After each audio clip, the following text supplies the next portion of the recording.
ધોરણ 9 વિષય ગણિત પ્રકરણ 8 ચતુષ્કોણ। આજે આપણે આ પાઠમાં ચતુષ્કોણ એટલે શું, ચતુષ્કોણની વ્યાખ્યા શું છે તેના વિશે માહિતી મેળવવાની છે। સાથે સાથે ચતુષ્કોણના પ્રકાર સમજવાના છે અને ચતુષ્કોણના પ્રકારના આધારે ચતુષ્કોણના વિકર્ણોના ગુણધર્મ સમજવાના છે। આ વખતનો સિલેબસ તમારો ઘટી ગયો છે। સિલેબસ પ્રમાણે તમારે પ્રકરણ 8માં ચતુષ્કોણ છે જેની પ્રાસ્તાવિક, ચતુષ્કોણના ખૂણાના સરવાળાનો ગુણધર્મ, ચતુષ્કોણના પ્રકાર શું છે, ચતુષ્કોણના ગુણધર્મો, તેની સાથે પ્રમેય 8.1 એ સાબિતી સાથે સમજવાનું છે અને પ્રમેય 8.2 થી 8.10 સુધીમાં પ્રતિજ્ઞાની સમજ મેળવવાની છે। 8.5માં ચતુષ્કોણ સમાંતર થાય તેની બીજી શરતો છે તેના વિશે માહિતી મેળવવાની છે।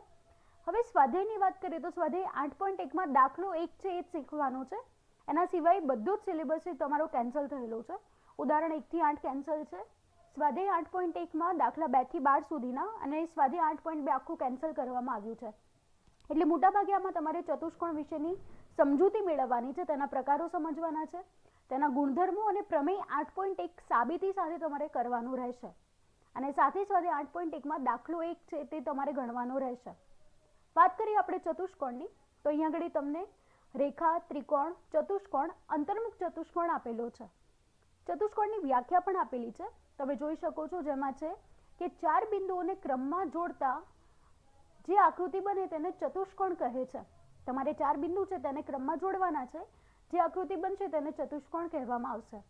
ચતુષ્કોણની ચાર બાજુ, ચાર ખૂણા અને ચાર શિરોબિંદુઓ હોય છે। તમે જોઈ શકો છો આ ચાર બાજુ છે, ચાર ખૂણા પડે છે અને તેના ચાર શિરોબિંદુ છે।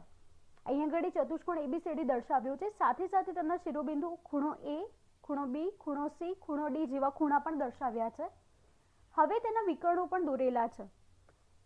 જોઈ શકો છો ચતુષ્કોણમાં ABCDમાં બે વિકર્ણ છે, AC અને BD।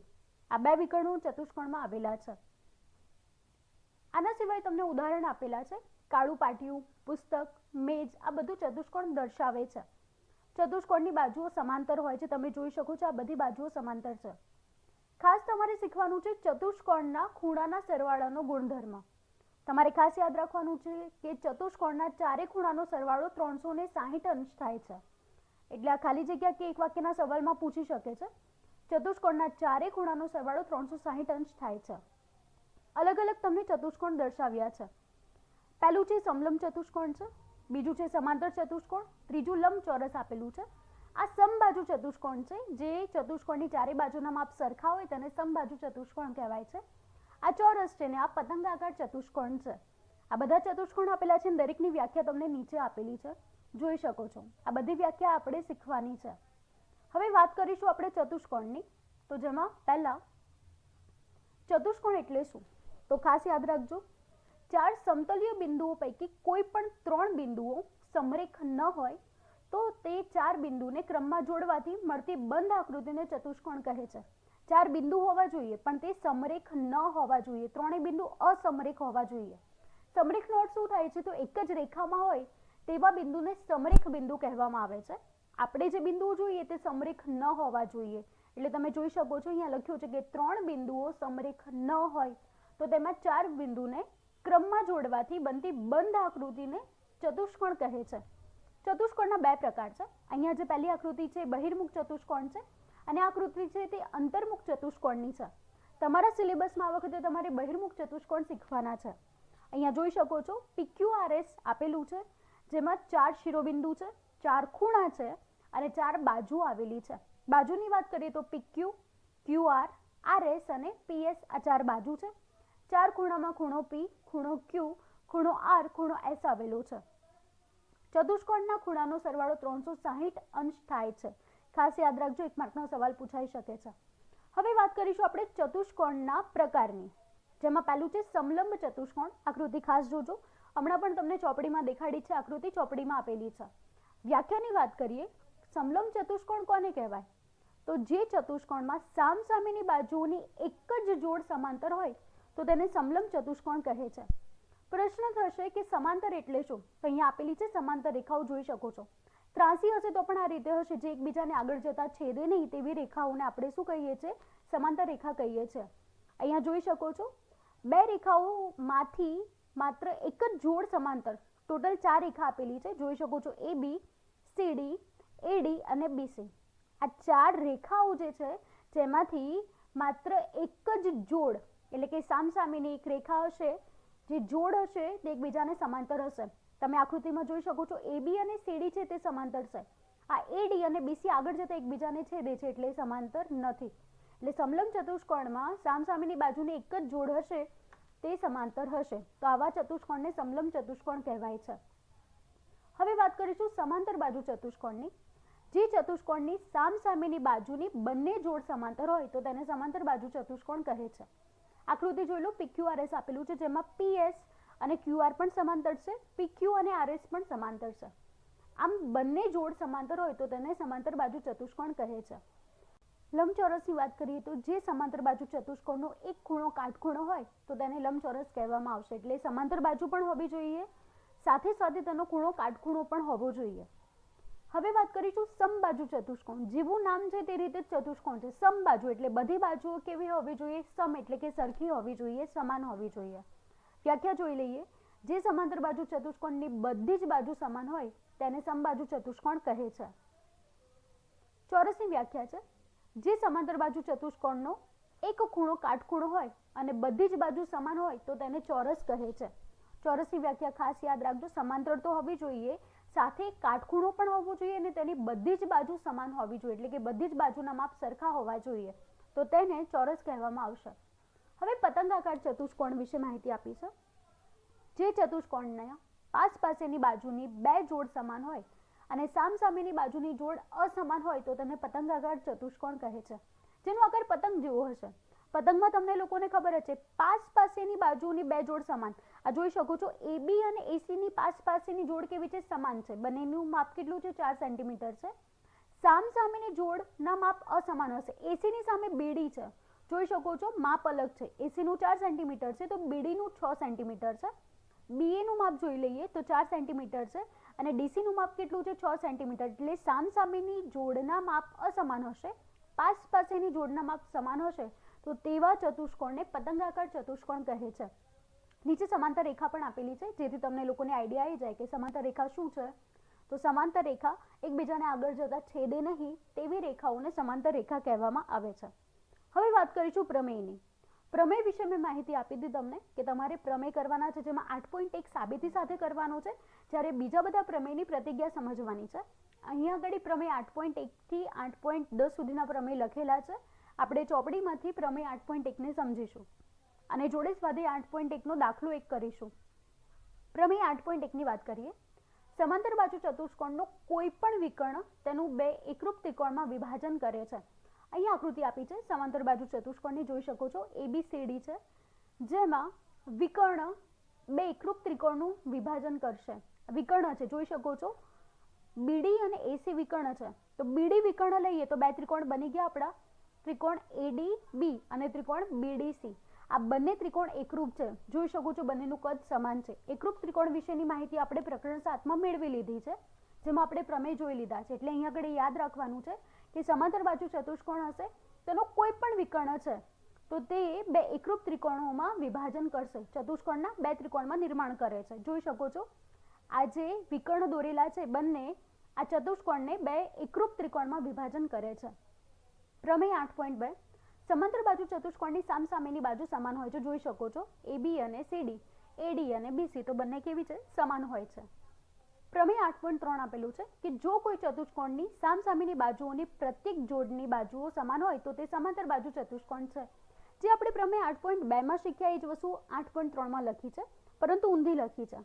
8.2 માં શીખ્યા કે સામસામેની બાજુ સમાન હોય છે સમાંતર બાજુ ચતુષ્કોણમાં. હવે વાત ઊંધી કરવાની છે કે જો કોઈ ચતુષ્કોણની સામસામેની બાજુની પ્રત્યેક જોડ સમાન હોય તો તેને સમાંતર બાજુ ચતુષ્કોણ કહે છે.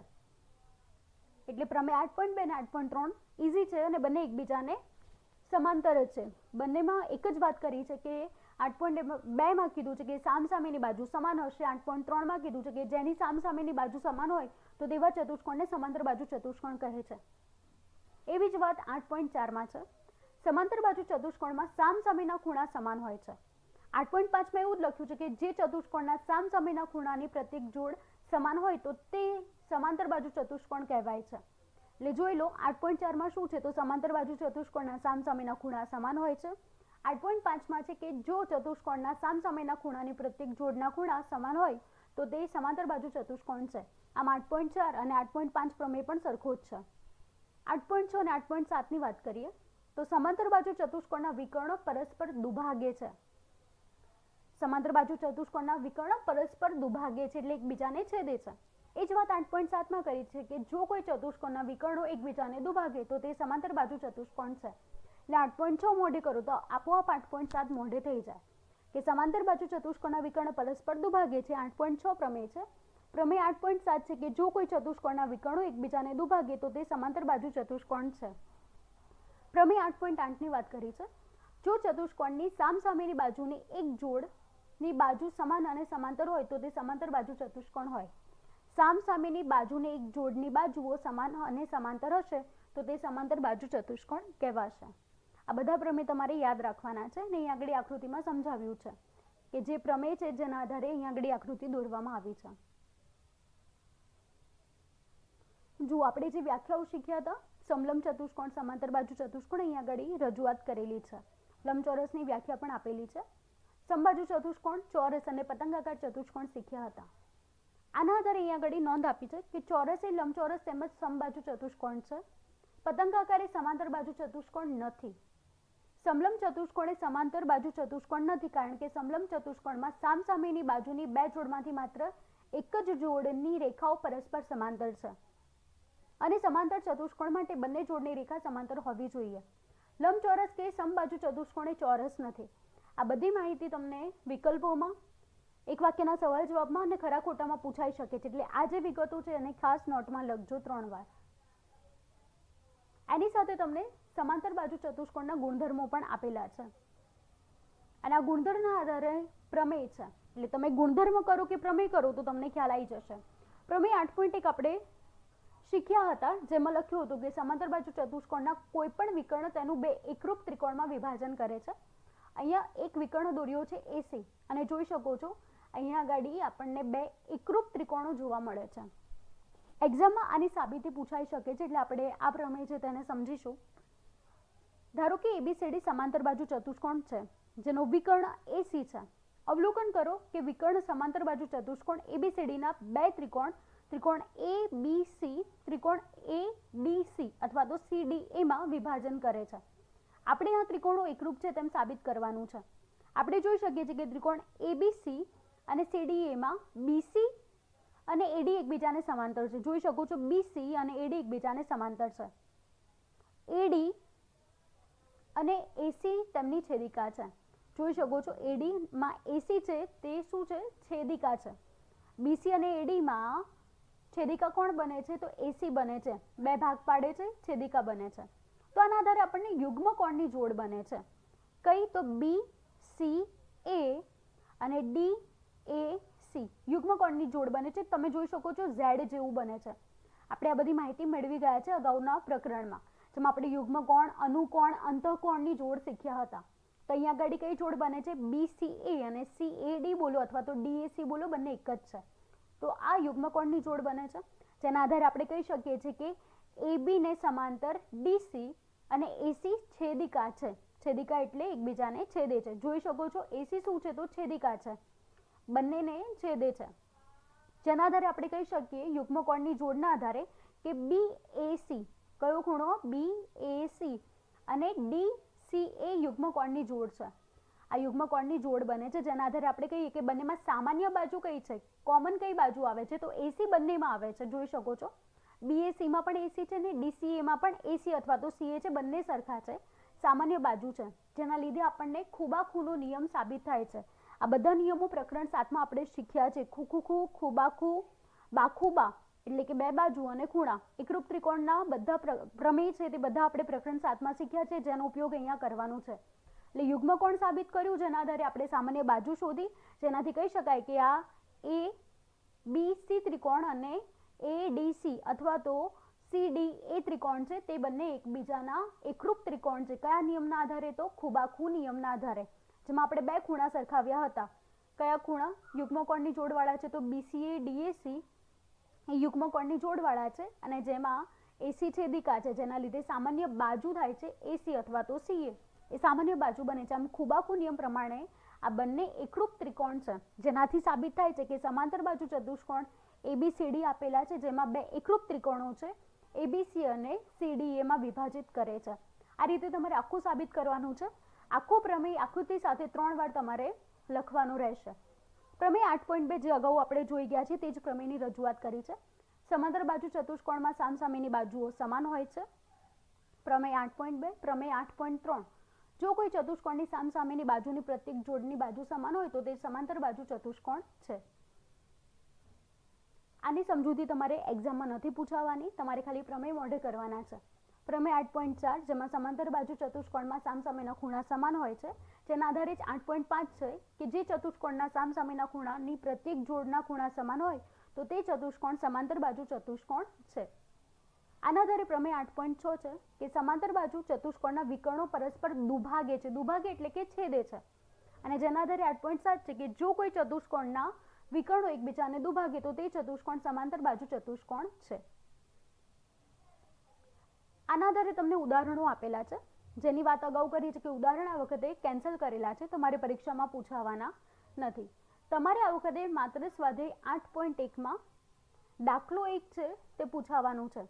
અને આ જે દાખલો આપેલો છે 8.1 માં તે ચતુષ્કોણના સરવાળાના નિયમના આધારે છે કે ચતુષ્કોણના ખૂણાઓનો સરવાળો 360 અંશ થાય છે. હવે વાત કરીએ પ્રમેય 8.8 ની. જો ચતુષ્કોણની સામસામેની બાજુની એક જોડની બાજુ સમાન અને સમાંતર હોય તો તે ચતુષ્કોણ સમાંતર બાજુ ચતુષ્કોણ છે. આ પ્રમેય ખાસ યાદ રાખજો. પ્રમેયના આધારે અહીંયા આગળ ઉકેલ આપેલું છે. આપણે વાત કરીશું 8.1 ની દાખલાની. તમારે બધા દાખલા કેન્સલ છે, ખાલી પહેલો દાખલો છે તે કરવાનો છે. સિલેબસ જોઈ લો એટલે તમને ખ્યાલ આવશે. જોઈ લો, ઉદાહરણ 1 થી 8 કેન્સલ છે. સ્વાધ્યાય 8.1 માં દાખલા 2 થી 12 સુધીના બધા કેન્સલ છે. તમારે આ વખતે માત્ર કરવાનું છે 8.1 માં એક્ઝામ્પલ નંબર 1, બસ આ જ કરવાનું છે આ વખતે. જુઓ, એક ચતુષ્કોણના ખૂણાનો ગુણોત્તર 3:5:9:13 છે. આ ચતુષ્કોણના બધા જ ખૂણા શોધો. હમણાં જ વાત કરી હતી એમ કે ચતુષ્કોણમાં ચારે ખૂણાનો સરવાળો 360 અંશ થાય છે, જેના આધારે અહીં આગળ દાખલો ગણવામાં આવેલો છે. આપણે જાણીએ છીએ તેમ કે એક ચતુષ્કોણના ખૂણાઓનો ગુણોત્તર 3:5:9:13 છે. તો આ ચતુષ્કોણના બધા જ ખૂણા શોધો. હવે વાત કરીએ, ધારો કે ચતુષ્કોણ છે PQRS. ચતુષ્કોણ કયો છે? PQRS છે, જેમાં ખૂણો P વત્તા ખૂણો Q વત્તા ખૂણો R વત્તા ખૂણો S બરાબર 360 અંશ થાય. કારણ શું? તો આપણે જાણીએ છીએ કે ચતુષ્કોણના ચારે ખૂણાનો સરવાળો 360 અંશ થાય છે. અને આપણે ગુણોત્તર શીખવું હોય, કોઈ પણ ખૂણાનું ગુણોત્તરને શોધવું હોય તો આપણે બધા જ નો સરવાળો કરવાનો, એટલે કે 3:5:9:13 છે એનો સરવાળો કરીએ તો શું થશે? તો સરવાળો ત્રણેયનો થશે 30 અંશ. તો ખૂણો P શોધવો હોય તો 30 માંથી ખૂણો P છે તો કેટલું માપ છે? 3. એટલે શું થશે? ખૂણો P બરાબર 3/30. અને ટોટલ ખૂણો કેટલો હોય છે? ટોટલ હોય છે 360 અંશ ખૂણો. ચતુષ્કોણમાં ચારે ખૂણાનો સરવાળો કેટલો છે? 360. એમાંથી ખૂણો P છે તો કેટલા ભાગમાં છે? તો 3/30. એટલે ટોટલ 30 છે, એમાંથી ત્રીજા ભાગનો ખૂણો છે તે ખૂણો P છે. એટલે 3/30 ગુણ્યા 360 કરશું તો 36 અંશ મળશે. એ જ રીતે ખૂણો Q શોધવાનો છે. તો ખૂણો Q બરાબર, તો ખૂણા Q નું માપ આપણે જોઈ શકીએ છીએ 5 છે. તો 5/30 ગુણ્યા 360 કરીશું એટલે 60 અંશ મળશે. ખૂણો R છે તો 9/30 ગુણ્યા 360 કરીશું એટલે આપણને 108 અંશ મળે છે. ખૂણો S આપેલો છે તો એ 13 છે. ગુણોત્તર કેટલું છે એનું? 30 માંથી 13 છે. તો 13/30 ગુણ્યા 360 બરાબર 156 થાય. એટલે તમને પ્રશ્ન થાય કે આ 30 ક્યાંથી આવ્યા? તો ધ્યાન રાખજો, 3 + 5 + 9 + 13 કરશો એટલે જવાબ તમને 30 મળી જશે. એટલે આ 30ના આધારે અહીંયા આગળ ખૂણાના માપ શોધ્યા છે. આમ આપણને આ PQRS છે એ ચારે ખૂણાના માપ મળશે, અનુક્રમે 36 અંશ, 60 અંશ, 108 અંશ અને 156 અંશ છે. આ માપ ચારે ખૂણાનો મળશે. અહીંયા PQRS ના બદલે તમે ABCD પણ લખી શકો છો, MNOP પણ લખી શકો છો. હવે વાત કરીશું ચતુષ્કોણના વિકર્ણના ગુણધર્મની. ગુણધર્મને સમજી લઈએ. સમાંતર બાજુ ચતુષ્કોણના વિકર્ણો પરસ્પર એકબીજાને દુભાગે છે, જે પહેલા જ આપણે પ્રમેયમાં પણ જોઈ લીધું કે વિકર્ણ છે એકબીજાને દુભાગે છે. સમબાજુ ચતુષ્કોણની વાત કરીએ તો સમબાજુ ચતુષ્કોણના વિકર્ણ પરસ્પર કાટખૂણે દુભાગે છે. આપણે જોયું હતું કે સમબાજુ ચતુષ્કોણ હોય છે તેના વિકર્ણ હોય છે સમબાજુના લીધે બધી બાજુના માપ સમાન હોય છે, જેના વિકર્ણ છે તે પરસ્પર કાટખૂણે દુભાગે છે. લંબચોરસના વિકર્ણની વાત કરીએ તો લંબચોરસના વિકર્ણો સમાન હોય છે અને તે પરસ્પર દુભાગે છે. ચોરસના વિકર્ણ સમાન હોય છે અને પરસ્પર કાટખૂણે દુભાગે છે. આ ખાસ યાદ રાખજો, આ ખરા ખોટા કે વિકલ્પોમાં પૂછાઈ શકે છે. મધ્ય બિંદુનો પ્રમેય છે, પ્રમેય 8.9 અને 8.10. તો પ્રમેયની માહિતી આ રીતે છે કે ત્રિકોણની બે બાજુના મધ્ય બિંદુને જોડતા રેખાખંડ ત્રીજી બાજુને સમાંતર અને તેનાથી અડધો હોય છે. ત્રિકોણની બે બાજુના મધ્ય બિંદુને જોડતો રેખાખંડ ત્રીજી બાજુને સમાંતર હોય છે અને તેનાથી અડધો હોય છે. પ્રમેય 8.10 ની વાત કરીએ તો ત્રિકોણની એક બાજુના મધ્ય બિંદુમાંથી બીજી બાજુને સમાંતર દોરેલી રેખા ત્રીજી બાજુને દુભાગે છે. ત્રિકોણની એક બાજુના મધ્ય બિંદુમાંથી બીજી બાજુને સમાંતર દોરેલી રેખા ત્રીજી બાજુને દુભાગે છે. હવે વાત કરીશું આપણે ચોપડીમાં સ્વાધ્યાય 8.1માં દાખલો એક જ કરવાનો છે, બાકીના નથી કરવાના. અને આના આધારે આપણે કેટલીક વિશેષ માહિતી મેળવીશું જે ચોપડીમાં તમને આપેલી છે. મધ્ય બિંદુનું પ્રમેય જેની વાત આપણે કરી હતી તે આપેલું છે. પ્રમેય 8.9 ત્રિકોણની બે બાજુના મધ્ય બિંદુને જોડતો રેખાખંડ ત્રીજી બાજુને સમાંતર છે. જોઈ શકો છો અહીંયા આગળ આકૃતિ આપેલી છે. આ ત્રિકોણ આપ્યું છે ABC, જેમાં મધ્ય બિંદુ છે E અને F, એને જોડતો રેખાખંડ છે EF ત્રીજી બાજુને સમાંતર છે. એને લંબાઈએ તો ત્રીજી બાજુને શું હોય છે તો સમાંતર હોય છે. આ જોઈ શકો છો આકૃતિમાં. આ પ્રમેય તમારે ખાલી યાદ રાખવાનું છે, એની સમજૂતી કે સાબિતી પૂછાશે નહીં. પ્રમેય 8.10 ની વાત કરીએ તો જે અગાઉ વાત કરી છે 8.9 ના જેવી જ વાત અહીંયા કરવામાં આવી છે કે ત્રિકોણની એક બાજુના મધ્ય બિંદુમાંથી બીજી બાજુને સમાંતર દોરેલી રેખા ત્રીજી બાજુને દુભાગે છે. તો અહીંયા જોઈ શકો છો ત્રિકોણની એક બાજુના મધ્ય બિંદુમાંથી બીજી બાજુને સમાંતર રેખા દોરી છે. તમે F મધ્ય બિંદુ લઈ લો તો બીજી બાજુને સમાંતર આપણે રેખા દોરેલી છે. તો આ ત્રીજી બાજુને પણ દુભાગે છે. આ જે ત્રીજી બાજુ છે તેને પણ શું કરે છે દુભાગે છે. આ રીતે દુભાગે છે. એવું ના સમજતા કે BC ને દુભાગે છે. મધ્ય બિંદુ છે જેમાંથી પસાર થાય છે તે બે બાજુ આ AB અને MC છે તેને દુભાગે છે તેવું દર્શાવવામાં આવ્યું છે. એટલે ખાસ યાદ રાખજો, ઉદાહરણ 7 અને ઉદાહરણ 8 તમારે કરવાના નથી, એક્ઝામમાં પૂછાવાના નથી.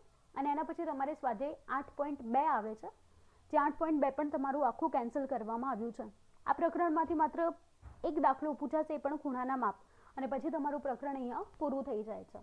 આમ પ્રકરણ ઇઝી છે, જેમાં તમારે ચતુષ્કોણના નિયમો, પ્રમેયો, ચતુષ્કોણના પ્રકારો અને વિકર્ણના ગુણધર્મ વિશે માહિતી મેળવવાની છે.